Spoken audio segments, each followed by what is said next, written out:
안녕하십니까. 수도권 투데이 유석현입니다. 지난해 6.4 지방선거로 당선된 전국 17개 광역자치단체장의 직무평가 순위가 공개됐습니다. 시민들로부터 가장 높은 점수를 받은 분은 김기현 울산시장이었고요. 꼴찌의 불명예를 아는 분은 유정복 인천시장이었습니다. 자세한 내용 잠시 후 수도권 뉴스 분석 시간에 알아보겠습니다. 이번 주 볼만한 신작 영화를 소개하는 영화관 가는 길 코너도 마련되어 있습니다. 2부에는 포스텍 박형주 교수와 함께 다소 따분하게만 느껴졌던 수학과 철학 이야기를 재미있게 풀어보는 수학이 철학을 만났을 때 코너 준비되어 있습니다. 오늘 방송 중에 궁금하신 내용 샵 0945로 문자 주시기 바랍니다. 짧은 문자 50원, 긴 문자 100원의 이용료 있고요. YTN 라디오 애플리케이션 ES로도 참여하실 수 있습니다. 1월 22일 목요일 수도권 투데이 시작합니다.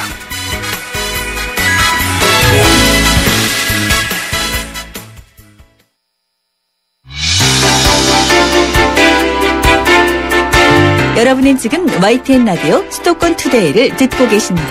이 시간 진행은 유석현 앵커입니다.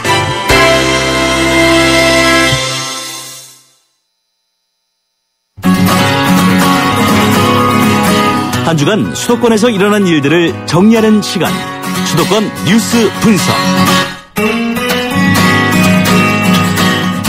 네, 한 주간에 있던 수도권 뉴스 꼼꼼하게 짚어드리는 수도권 뉴스 분석 시간입니다. 매주 목요일 이 시간 시사평론가 백병규 씨와 함께합니다. 안녕하세요. 안녕하세요. 네, 지난해 6.4 지방선거에서 당선됐던 17개 전국 시도지사에 대한 1차 성적표가 나왔어요. 그렇습니다. 한국갤럽의 시도지사 직무수행평가 결과인데요.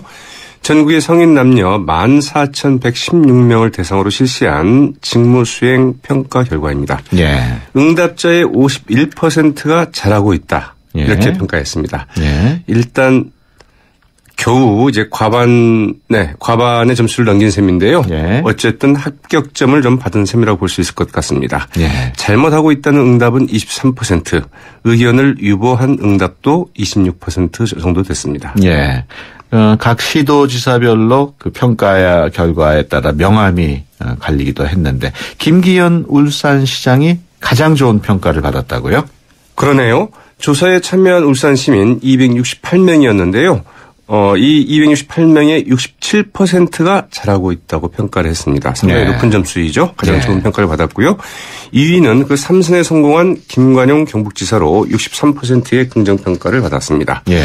최문순 강원지사 그리고 원희룡 제주지사가 긍정평가 61%로 3위였고요. 예. 박원순 서울시장은 60%가 긍정평가한 반면에 26%가 부정적으로 평가해서 6위를 기록했습니다. 예. 남경필 경기도지사는 긍정평가 43%, 부정평가 24%로 14위를 차지했고요. 예. 유정복 인천시장, 앞서 말씀드린 것처럼 긍정평가 37%로 가장 낮은 평가를 받았습니다. 예.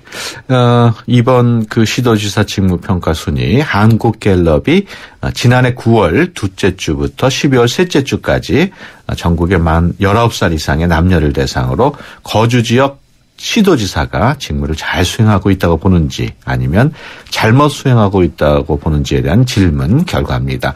휴대전화 조사 방식으로 진행이 됐고요. 응답률은 16%.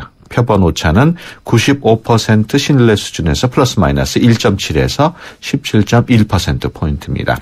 관련 내용은 한국갤럽 홈페이지에서 보다 자세하게 확인할 수 있다는 점 알려드립니다.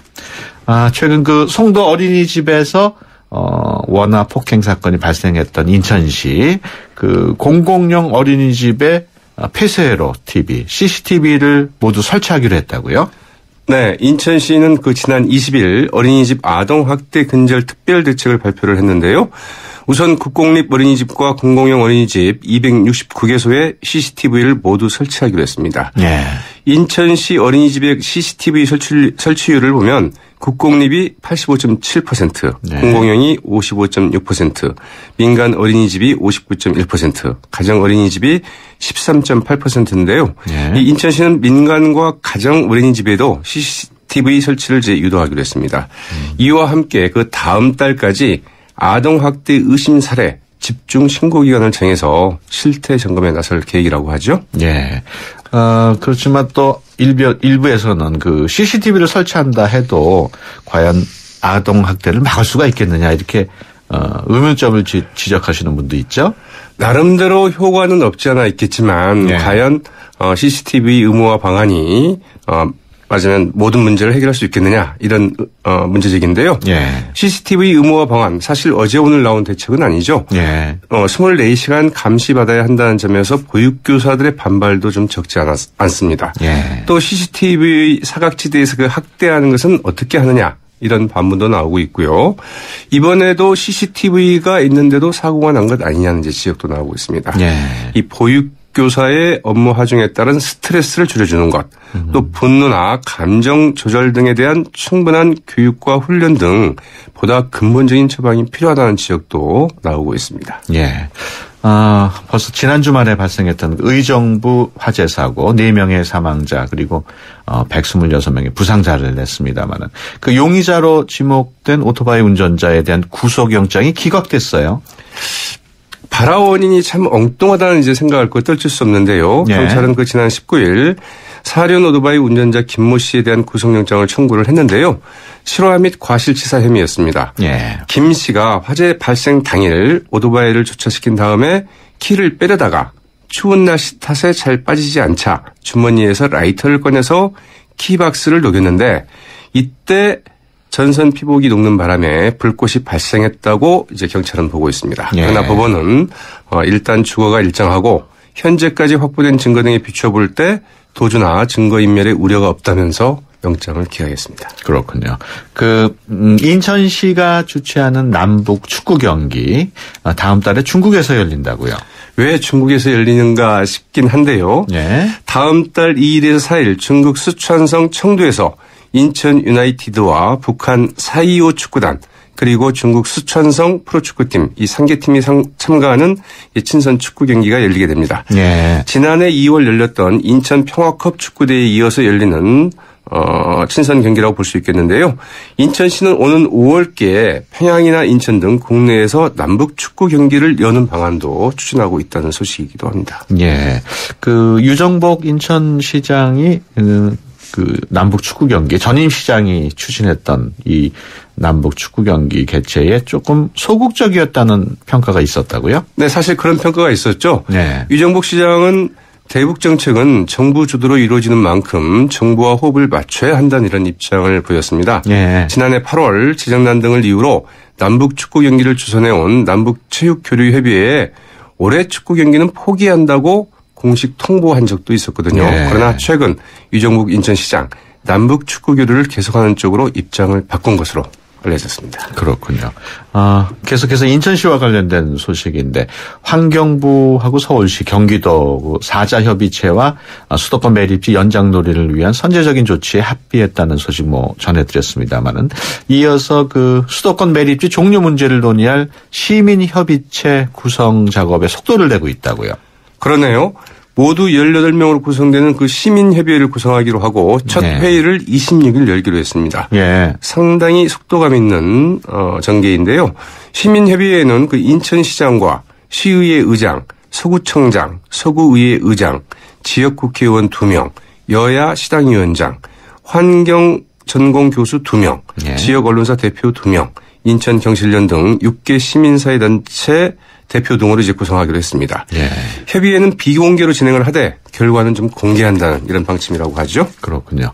그 경기도 동두천시가 그 정부의 일방적인 미군 기지 잔류 결정에 좀 항의한다고 그럴까요?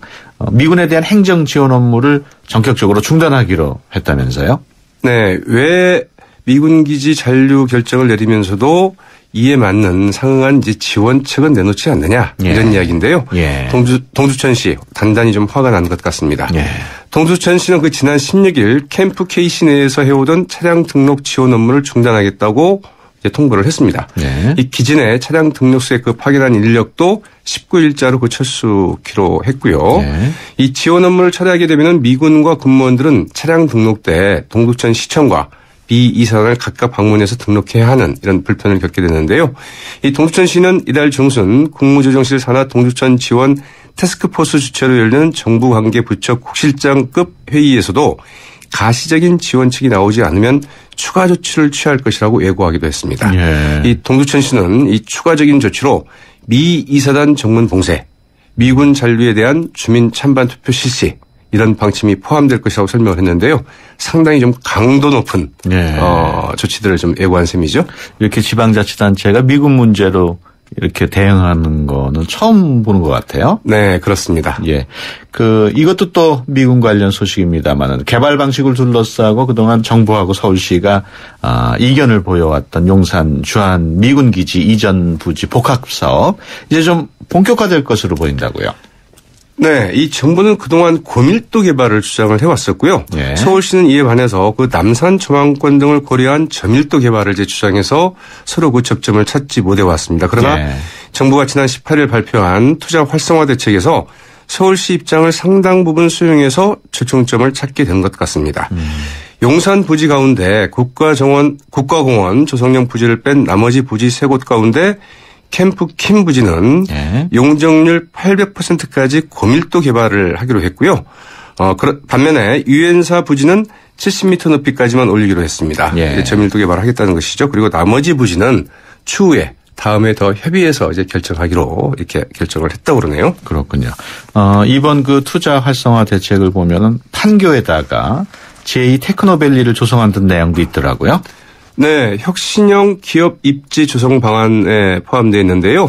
이 판교 테크노밸리 북쪽 성남시 금토동 일대의 그 한국도로공사 이전 부지와 또 그 개발 제한 구역 해제 용지 예. 그리고 한국국제협력단 코이카이죠. 이 코이카 용지 등을 활용해서 이 43만 평 규모의 도시 첨단 산업 단지를 이제 조성하겠다는 이런 그 구상을 좀 밝혔는데요. 예. 이 판교 쪽이 아마 부동산에 관심이 많은 분들한테 상당히 예.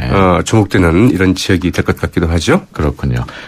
요즘 들어서 도시농업에 대한 관심이 아주 높은데 서울시 강동구의 도시농업 실험 상당한 성과를 거두고 있다면서요? 네, 로컬 푸드 하면 일단 소비자에게는 싱싱하고 이 건강한 식품을 제공받을 수 있다는 이점이 있겠고요. 예. 또 이제 이 농산물을 재배하는 그 농부들로서는 제값을 받고 이제 농산물을 판매할 수 있는 이런 그 장점이 있는 것으로 이렇게 그 평가가 되고 있지 않습니까? 예. 강동구에서 생산된 농산물을 같은 구 주민들이 사 먹는 로컬 푸드 매출이 지난 1년 6개월 동안에 4억 원을 넘어섰다고 합니다. 예. 이 강동구는 그 친환경 도시 농업 활성화와 그 로컬 푸드 확산 운동을 위해서 2013년 6월 친환경 농산물 직거래장인 싱싱드림을 개장을 했는데요. 굉장히 좀 작긴 합니다. 예. 99제곱미터 규모로 구청에서 지금 직영을 하고 있고요. 강일동과 고덕동, 암사동 등에서 생산된 농산물을 직판하고 있습니다. 예. 판매되는 농산물은 152개 품목에 대부분 엽채류라는 좀 한계가 있지만 하루 평균 방문객 수가 한 200여 명에 이르고 예. 매출도 114만 원 정도 된다고 합니다. 예. 지난해 말까지 총 4억 996만 원의 그 매출을 올렸는데요. 등록 회원수 5,200여 명에 이르고 있다고 그러죠. 네. 비록 시작은 좀 미약하지만 로컬 푸드의 그 가능성을 보여주고 있다는 평가를 받고 있습니다. 네. 강동구는 지난해 학교 급식으로 판로를 늘린 데 이어서 올해는 그 지역 아동센터로까지 이를 좀 확대할 방침이라고 하네요. 예, 그렇군요. 지금까지 시사평론가 백백뉴스와 함께했습니다. 오늘 말씀 고맙습니다. 네, 고맙습니다. 세대 간 소통의 첫걸음. 수도권 투데이 언어 사용 설명서. 오늘은 헷갈리기 쉬운 표현에 대해 알아보겠습니다. 학생 신분에 알맞는 옷차림. 다음 문장을 읽고 알맞는 답을 고르십시오. 여기서 쓰인 알맞는는 알맞은으로 바꾸어야 합니다. 맞다는 동사여서 는을 붙여 맞는으로 활용하지만 알맞다는 형용사이므로 은을 붙여 알맞은으로 활용합니다. 따라서 학생의 신분에 알맞은 옷차림, 다음 문장을 읽고 알맞은 답을 고르십시오와 같이 알맞은의 형태로 써야 합니다. 우리말이 우리의 미래입니다. 지금까지 국립국어원 김플리피였습니다.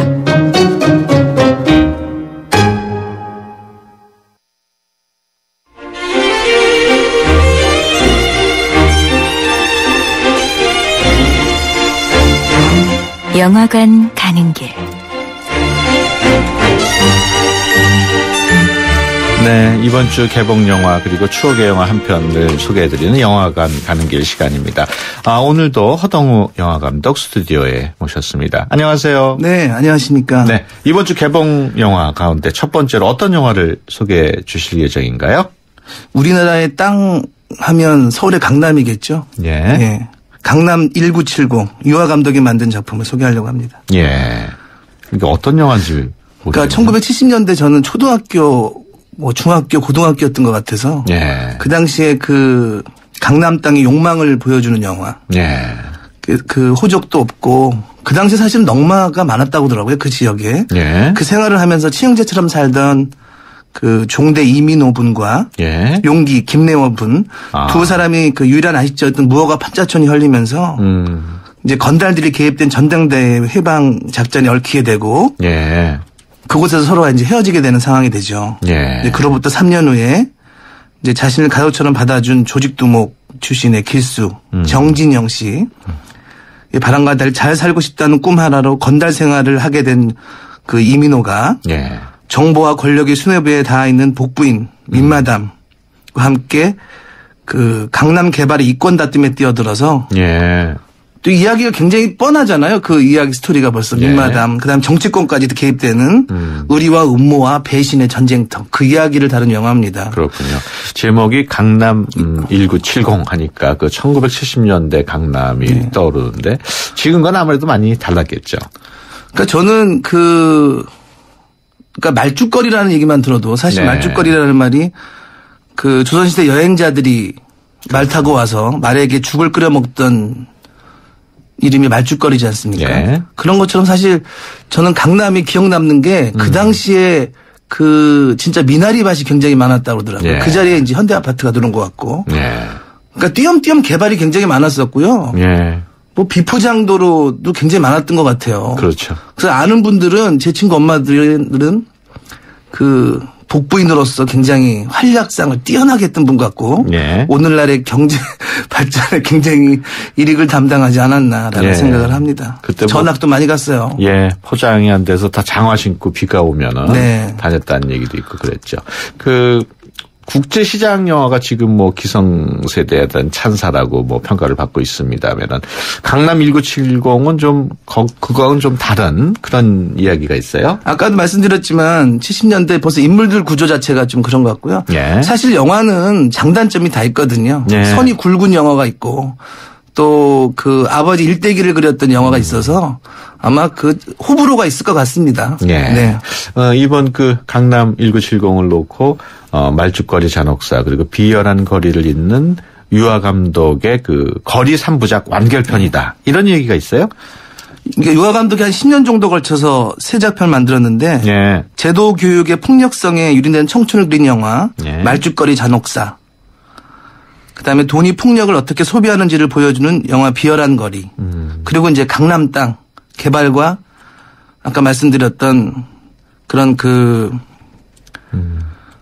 우리나라의 그 뭐 개발 시대에 그런 모습을 보였던 강남 1970 네. 그래서 결론은 어떤 유아 감독의 거리 3부작이 완성되지 않나 싶습니다. 예. 두 번째로는 어떤 영화를 소개해 주실 내용인가요? 그 내 심장을 쏴라거든요. 내 심장을 쏴라. 네. 예. 어떤 영화입니까? 그 2009년도 수리희망병원이라는 정신병원에서 만난 25달 동갑내기 두 청춘의 인생 이야기. 예. 끊임없이 도전하는 이야기거든요. 예.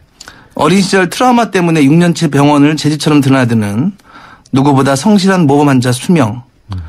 여진구 씨가 하고 있고요. 예. 하지만 움직이는 시한폭탄 승민, 이민기 씨와 엮이면서 그의 그 평화로운 병원 라이프가 흔들리기 시작하는 이야기입니다. 예. 이유도 없이 강제로 병원에 갇히게 된 승민은 어떻게든 이것을 나가야 되고 예. 같은 방 동기이자 동갑내긴 수명을 꼬드겨서 탈출을 감행하는데 아마 세상을 상대하러 세상 밖으로 탈출해서 벌어지는 청춘들을 위한 이야기입니다. 예.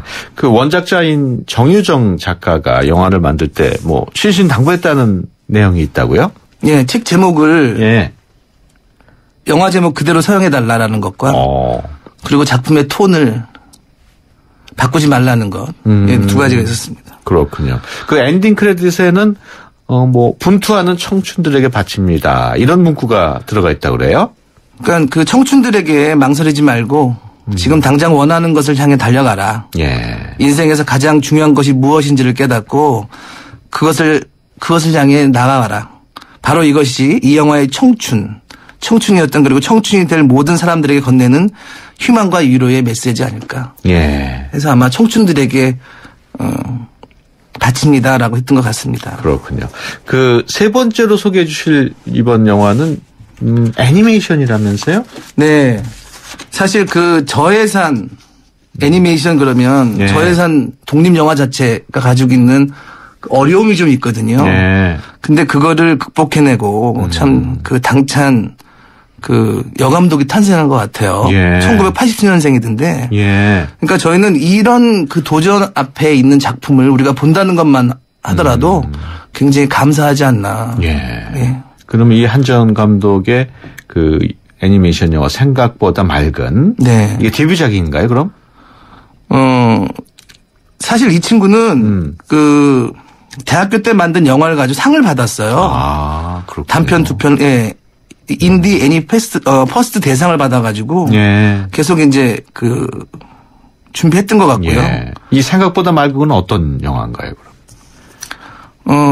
네 4부작으로 구성되어 있는데요. 예.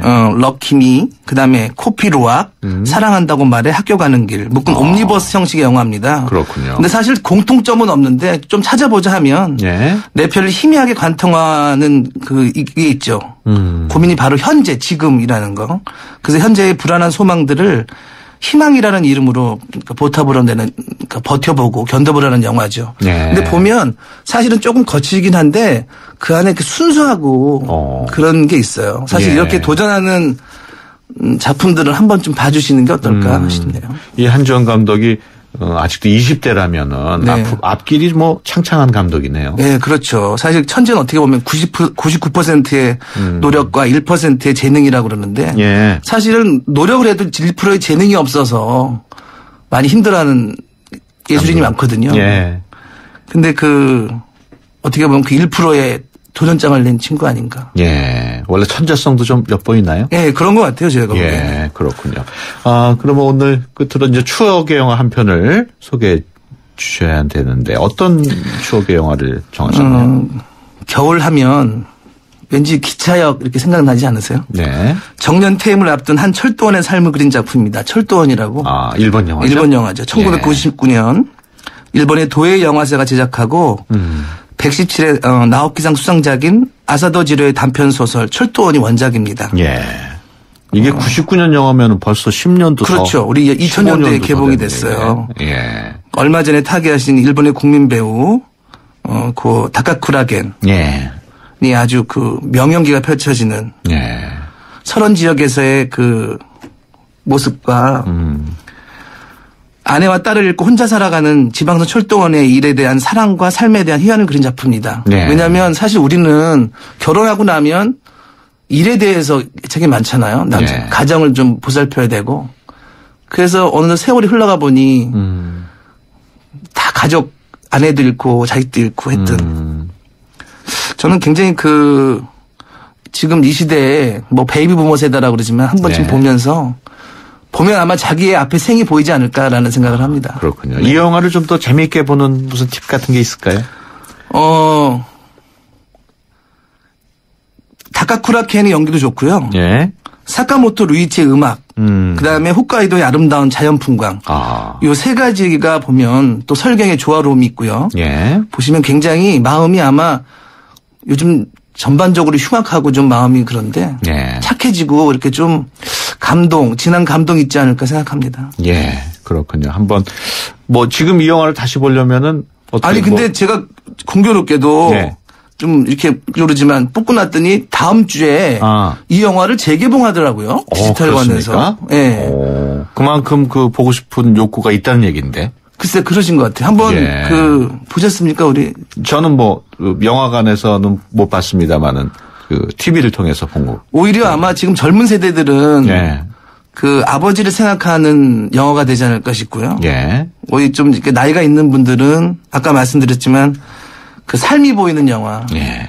아, 내가 인생을 그렇게 살았구나라고 뒤를 한번 돌아볼 수 있는 영화가 아닌가 싶고요. 예. 너무 이렇게 빠른 세대에 살고 있는 우리가 조금은 느리게 걷기. 좀 이렇게 천천히 가는 그런 영화가 아닌가 생각합니다. 알겠습니다. 우리 청취자 여러분들께서도 아마 관심을 갖고 보시는 분이 꽤 있을 것 같습니다. 지금까지 허동우 영화 감독과 함께 했습니다. 오늘 말씀 고맙습니다. 네, 감사합니다. 네. 당신을 지키기 위해 꼼꼼히 봄. 당장 필요한 건 무엇인지, 혹시나 위험하진 않을지, 주변까지 꼼꼼히 봄. 그랬더니 봄봄봄봄 봄이 왔어요. 당신의 봄 삼성화재. 네, 수도권 투데이 1부 여기서 마치고요. 잠시 뒤 2부에서 뵙겠습니다. 좋은 정보 다 모여있는 YTN FM 라디오. 오늘 함께하는 이 하루가 좋은 유익한 라디오. 수도권 투데이. YTN 수도권 투데이.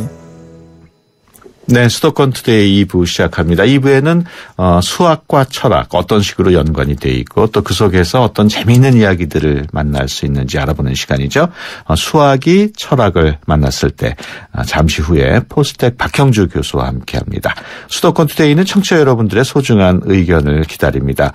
방송을 들으시다가 궁금하신 내용 있으신 분들은 짧은 문자 50원, 긴 문자 100원의 이용료가 있는 휴대폰 유료 문자 샵 0945를 이용하시면 되고요. YTN 어플리케이션 ES로도 참여하실 수 있습니다.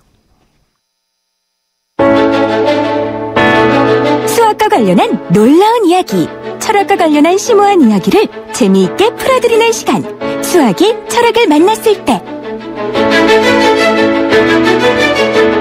네, 수학을 통해서 삶을 배우고 또 철학을 통해서 삶을 이해하는 시간이죠. 수학이 철학을 만났을 때 함께해 주실 분이십니다. 포스텍 수학과 박형주 교수 스튜디오에 모셨습니다. 안녕하세요. 네, 안녕하세요. 네, 지난주에 그 게임 이론에 대해서 쭉 말씀을 하시다가 그 이론으로 그 게임 이론을 바탕으로 유럽 연합의 출현을 설명할 수 있다고 하셨는데 그 답변을 충분히 못 하시고 시간 때문에 일찍 끊으셨어요. 그래서 궁금해하시는 청취자분들이 있을 것 같아서 과연 그 게임 이론이 유럽 연합의 출현에 영향을 미쳤다는 거 어떻게 그렇게 됐을까요?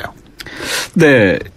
제가 지난주에는 이제 수학에 관계된 영화 얘기를 했었습니다. 그렇죠. 근데 그 중에 특히 이제 저희가 그 뷰티풀 마인드를 제가 개인적으로 좋아해서 그 얘기를 했는데요. 네. 그때 그 영화 속의 주인공인 그 존 내시 박사가 이제 노벨 경제학상을 받게 된 그런 얘기를 저희들이 했는데 그분이 이제 노벨 경제학상을 받은 업적이 게임 이론이란 말이에요. 네. 근데 그 중에서 이제 저희들이 보통 우리가 제로섬 게임이라는 말들을 많이 하는데요. 누가 한 사람이 더 얻으면 다른 사람이 잃고 하는.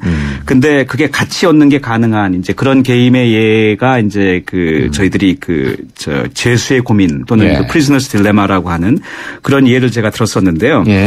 이게 이제 이거를 보통은 이 이론을 보통 저희들이 경제학에 많이 적용합니다. 근데 이 국제 관계에도 적용할 수 있거든요. 그러니까 각 국가 단위로 생각하면 자국의 이익을 최대화하는 그런 방향으로 모든 그 정책이 움직일 수밖에 없습니다. 그렇죠. 근데 그렇게 하게 되면 각 국가들이 자기 나라가 아닌 다른 곳의 환경을 훼손해도 되는 것이고, 자원을 남용하게 되고요. 분쟁 지역에 무기를 판매하게 되죠. 그렇죠. 이제 이렇게 되면은 그 나라에는 이익이 되겠지만 인류 전체의 이익이란 측면에서는 당연히 이게 마이너스입니다. 이제 이게 이제 죄수의 딜레마 상황하고 상당히 비슷하다. 이제 이렇게 저희들이 보는 건데요. 그러니까 이제 이런 경우에 결국은 각 국가들을 묶는 상위 개념이 있어서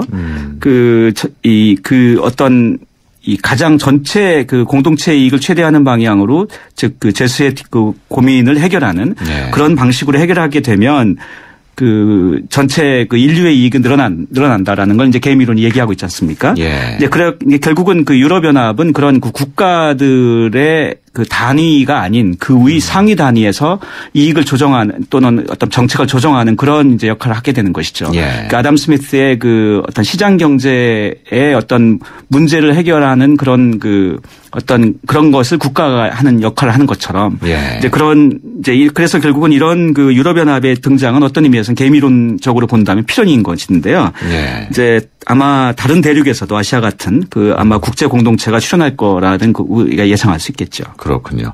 그 교수님 말씀을 들으니까 수학이 한 분야였던 그 게임이론이 경제학에 아주 큰 영향을 끼친 것 같은데 그 경제학에 영향을 끼친 수학의 또 다른 분야도 있겠죠?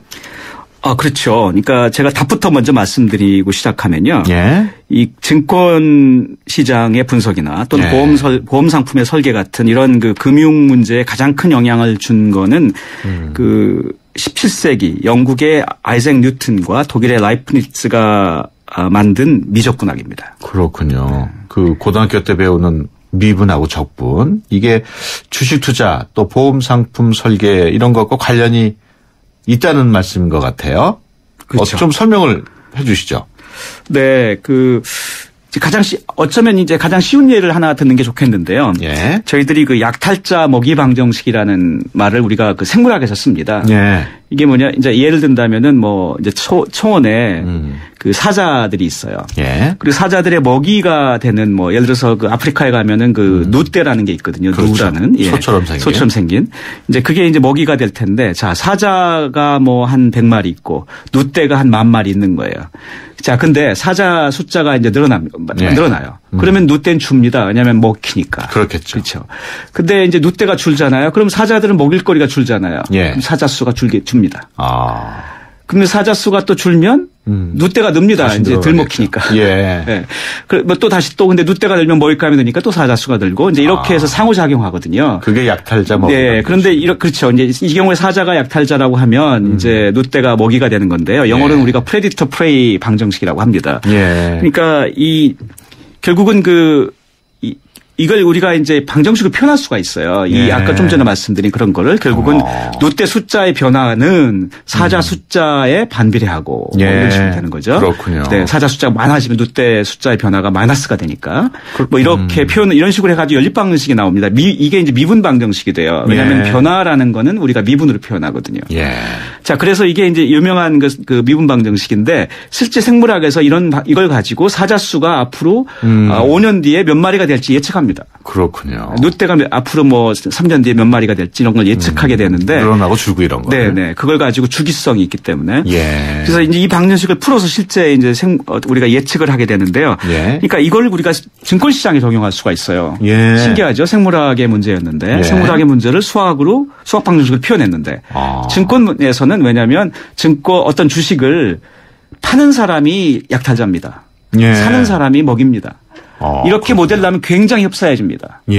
왜냐하면 사는 사람이 많아지면 이렇게 파는 사람이 이제 줄어들겠죠. 그렇죠. 주는 거죠. 더 오를 거니까. 똑같이 되거든요. 예. 결국은 이 방정식이 같은 방정식이 됩니다.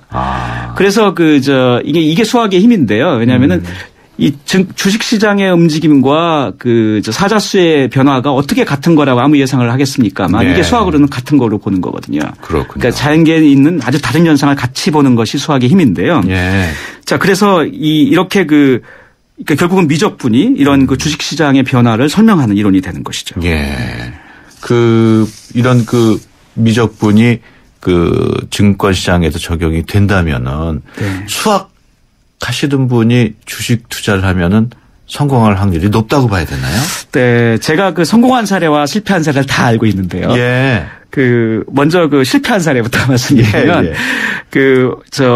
아마 경제학이나 이 투자계통에 계신 분들은 보통 많이 아시는 이름인데 블랙숄즈라는 게 있습니다. 예. 블랙숄즈 방정식이라는 게 있거든요. 예. 이 블랙숄즈 방정식이 1997년에 이 업적으로 노벨 경제학상이 수여됐는데요. 예. 이 블랙이라는 분과 그러니까 피셔 블랙이라는 분하고 마이런 숄즈라는 분이 이제 이 창시한 이론인데요. 예. 파생 상품 또는 뭐 옵션 시장을 설명하는 그런 아주 난해한 그런 편미분 방정식입니다. 수학 예. 방정식인데요. 상당히 어려운 방정식입니다. 예. 근데 이걸 가지고 실제 그 옵션 시장을 설명할 수 있게 돼서 아주 그 금융 투자에 아주 새로운 신지평이 열렸다는 평가를 받거든요. 그래서 예. 이제 노벨상도 수여됐고. 예. 근데 이제 이 업적으로 그 이제 블랙은 일찍 사망했지만 숄즈는 결국 노벨상을 받았는데요. 예. 근데 이분이 이제 투자 펀드를 만들었는데 예. 결국은 파산했습니다. 이제 그런 경우가 있는 거죠. 실물 경제에서는. 하지만 진짜 성공한 경우도 있습니다. 예.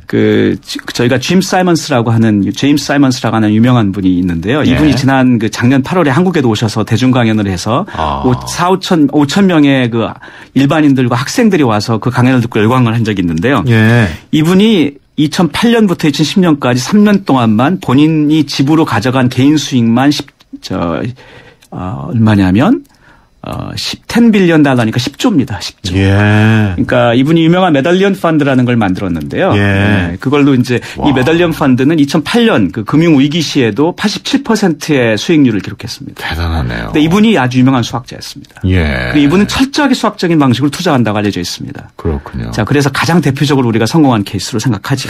그렇다면은 앞으로 그런 그 투자 분야에 진출하고 싶다 이런 뭐 젊은 층들이 그러면 나도 이거 아주 높은 수준의 수학을 알아야 되는 거 아닌가 이런 생각을 하게 될 것 같은데 어떻습니까? 제 머리 아프죠. 그렇게 생각하면. 네. 그러니까 이제 우리 학생들 중에도 아마 미래의 투자 분석가를 꿈꾸는 학생들도 있을 텐데요. 예. 꼭 그렇지는 않으니까 아마 걱정은 안 하셔도 될 것 같습니다. 예. 우리가 이제 이런 시장 분석에서 수학적 방식을 사용하는 사람들을 우리가 정량 분석가 라고 합니다. 예. 보통 퀀트라고 줄여서 얘기하는데요. 예. 영어로 왜냐하면 이 퀀티테이티브 애널리스트라고 하기 때문에 그걸 줄여서 퀀트라고 합니다. 보통 이제 퀀트다 이러면은 이제 투자 분석, 그러니까 정량 투자 분석가인데 영화에도 요즘 퀀트란 말들이 나옵니다. 영화 나오는 용어 중에 그런 그 월스트리트나 뭐 이런 걸 배경으로 한 그런 뭐 음모 뭐 이런 걸 다루는 영화들에 보면 퀀트란 말들이 나옵니다. 그게 이제 그런 말인데요. 이제 하지만 이런 그 정량 분석가와 별개로 또 기업의 가치 판단, 미래 세계의 어떤 필요를 예측하는 이런 것들에 기반해서 분석하는 정성 분석가들도 있습니다. 그러니까 하지만 이런 시장의 변화에 대한 통찰력을 가지려면 결국은 이런 이제 미적분을 포함하는 이런 수학적 도구를 잘 활용한다면 큰 무기가 되는 건 사실입니다. 그러니까 그 미래 세대에 그러니까 지금 미적분이 도대체 이걸 어디다 쓰나라고 생각해서 만약 재미없었다면 아마 어쩌면 이런 게 하나의 동기가 될 수는 있겠죠. 공부를 하는. 예. 지금 말씀을 듣다 보니까 그렇다면은 국내, 국외 할 것 없이 투자회사나 증권회사나 수학과 관련한 그 전문가들도 많이 고용을 하겠어요? 네, 최근에는 굉장히 늘어나고 있죠. 헐리우드에도 최근에는 몇백 명 이상의 수학 박사들이 근무를 합니다. 헐리우드예요? 예, 왜냐하면은 이제 CG, 컴퓨터 그래픽스가 이제 많이 이제 중요해졌고요. 특히 애니메이션 같은 거에서 더 그걸 리얼하게 아주 생동감 있게 만드는 그런 방식이 대부분 다 수학적인 방식을 씁니다. 그렇군요. 그 영화 카리비아의 해적이라는 영화에 보면 파도가 배우를 파도를 쳐서 물이 쏟아지는데 너무나 정말 리얼하거든요. 그거를 정말로 그림 잘 그리는 그런 분들이 그림을 아무리 리얼하게 그려도 그렇게 표현 안 된다고 합니다. 근데 그거를 결국은 그 나비어-스톡스 방정식이라고 하는 유체역학의 방정식을 직접 풀어서 그걸 CG를 표현한 거거든요. 그렇군요. 아무리 잘 그리는 대가가 그린 그림보다도 더 리얼합니다. 그렇군요. 그 내용은 제가 몰랐던 사실이네요. 지금 말씀하신 도중에 우리 청취자분이 질문을 주셨어요. 6945번이 주셨는데 수학을 잘 하려면 철학도 잘 알아야 한다던데 쉽게 철학을 배울 수 있는 책 좀 추천을 해 줄 수 있을까요? 네. 쉽게 철학을 배운다. 아니면 쉽게 수학을 배울 수 있는 책도 좋고요. 네. 이건 이제 개인의 어떤 성향이 아무래도 크게 이제 영향을 줄 것 같은데요. 그렇죠. 네. 저는 개인적으로는 아무래도 처음에 재미를 갖고 시작하려면은 이제 이 인물에 관계된 것들을 읽는 게 좋다고 생각합니다. 그러니까 어떤 그 전기라거나 그 전기에서 그 사람의 인생을 얘기하면서 그 사람이 했던 일들도 얘기하게 되는데 그러면서 자연스럽게 흥미를 갖게. 그렇죠. 그 사람의 인생과 같이 가면서 보기 때문에 훨씬 재밌거든요. 그래서 저희들이 이제 20세기로 넘어온다면은 유명한 철학자이자 수학자였던 버트란드 러셀의 그 책 같은 걸 특히 전기류를 읽으면 그분이 이제 왜 그런 그 수학적인 방식이 실제로 이 철학과 연계되는지를 좀 더 자세하게 좀 더 이해할 수 있고 실제 재밌습니다. 예. 좀 더 저 옛날 중세로 넘어간다면 뭐 데카르트의 이제 어떤 방법 소설 이런 것들이 아주 좋은 책입니다. 네. 그렇군요. 지금 저희가 시간이 얼마 남지도 않는데 지금 질문은 또 계속 들어오고도 있어요. 그래서 질문 내용을 다음 주에 소화하기로 하고 끝으로 그 뉴턴 경우에 미적분을 만들면서 자신의 이론이 이렇게 막 투자까지 적용되리라고 예상을 했을까요? 네. 사실 많은 경우에는 수학적 발견이 그 응용을 꼭 염두에 두고 만들어지는 건 아닙니다. 예. 제가 대표적인 예로 항상 자주 드는 게 푸리어 이론인데요. 이게 그 19세기에 만들어진 순수 수학의 어떤 해석학이라고 하는 분야의 이론인데요. 예. 하지만 이게 그 당시에는 순수 수학의 관점에서 만들어졌는데 오늘날에는 그 동영상을 아주 우리가 너무 큰 동영상을 우리가 전달하려면 이제 이메일로 보내려면 이제 우리가 보통 압축을 합니다. 그렇죠. 그냥 바로 못 보내니까. 예. 그래서 그리고 우리 그냥 보통 사진 같은 것도 JPEG 이런 거가 이제 압축을 하는 거거든요. 예. 그런 거 할 때 우리가 푸리어 이론을 씁니다. 그러니까 푸리어라는 사람은 자기 이론이 이렇게 응용될 줄 전혀 상상도 못했을 겁니다. 예. 뉴턴 경우에는 조금 다른데 뉴턴은 원래 미적분을 만든 이유가 이 행성의 운동, 천체의 운동을 이해하려고 만들었거든요. 그러니까 뉴턴은 원래는 그래서 자연현상의 이해와 이제 수학의 이 어떤 그 발전과를 연계시킨 사람이긴 합니다만 하지만 금융시장에 자기 이론이 쓰일 거라고 생각 못했을 겁니다. 그렇군요. 그 교수님 말씀 듣다 보면은 그 수학하고 철학을 막 왔다 갔다 하는 생각이 자꾸 들기 때문에 국내에서도 양쪽 분야를 다 이렇게 왔다 갔다 하시는 분들이 꽤 있나요? 그럼요. 저희가 국내에서도 이제 수학의 어떤 수학사, 즉 수학의 역사, 그다음에 이제 그 과학 철학이라는 큰 관점에서 특히 그 수학에 좀 더 집중해서 보는 그런 분들이 있죠. 그렇군요. 우리 방송 들으시는 분들이 수학이나 철학을 어렵게 생각하다가도 교수님 설명 들으면 그런 면이 있구나 흥미를 느끼실 것 같은데 그 청취자 여러분들이 계속 질문도 많이 하시고 그럴 텐데 앞으로 우리 교수님께서 답변도 잘 해주시고 좀 더 재미있는 얘기를 또 다음 주에 또 만나 뵙기를 바라겠습니다. 네, 지금까지 포스텍 수학과 박형주 교수와 함께했습니다. 오늘 말씀 고맙습니다. 네, 감사합니다. 다음 주에 뵙죠. 난 귀찮은 거 싫어해요. TV 볼 때 제목만 말해도 바로 보여주고 내가 좋아할 만한 거 알아서 좀 챙겨줘요. 올레 TV는 할 수 있죠? 당연하죠. 말만 하면 찾아주고 보고 싶은 영화 알아서 추천해주는 올레 TV. 좋은 선택을 하라. Good choice. 올레. 얇아지고 빠지고 가르마가 넓어지는 여성 탈모. 여성 전용 탈모 치료제 엘크라넬로 해결하세요. 엘크라넬의 알파트라디올 성분이 여성 탈모의 주 원인의 생성을 억제해 풍성하고 건강하게. 끈적임 없이 하루 한 번. 여성 탈모 치료엔 엘크라넬. 약국에 있습니다. 향기 레시피에서 골라보세요. 전 바닐라 부케요.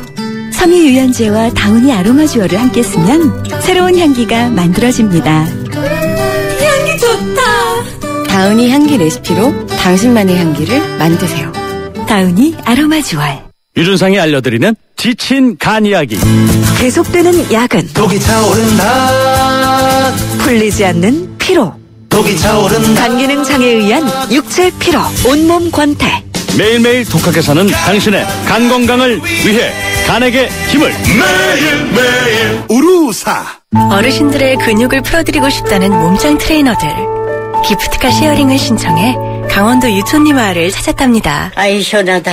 아이 시원하다. 기프트카 덕분에 표정까지 확 풀리셨네요. 누구나 이용할 수 있는 모두의 차 기프트카 쉐어링. 기프트카 홈페이지에서 신청하세요. 현대자동차 그룹. 통크한 카타르시스. 덴젤 워싱턴의 화끈한 액션. 무질서한 세상의 균형을 맞춘다. 정통 하드보일드 액션. 더 이퀄라이저. 1월 29일 대개봉. 청소년 관람 불가. 얇아지고 빠지고 가르마가 넓어지는 여성 탈모. 여성 전용 탈모 치료제 엘크라넬로 해결하세요. 엘크라넬의 알파트라디올 성분이 여성 탈모의 주 원인의 생성을 억제해 풍성하고 건강하게. 끈적임 없이 하루 한 번. 여성 탈모 치료엔 엘크라넬. 약국에 있습니다. 당신을 지키기 위해 꼼꼼히 봄. 당장 필요한 건 무엇인지 혹시나 위험하진 않을지 주변까지 꼼꼼히 봄. 그랬더니 봄봄봄봄 봄이 왔어요. 당신의 봄 삼성화재. 우리 집 통신 대표 번호 101. TV지를 101로 인터넷을 101로 문보이도 101로 모두 가입해 CCTV만 봐도 101로 함께 101. 우리 집 통신은 101로 모두 다 해결해요. LG U+.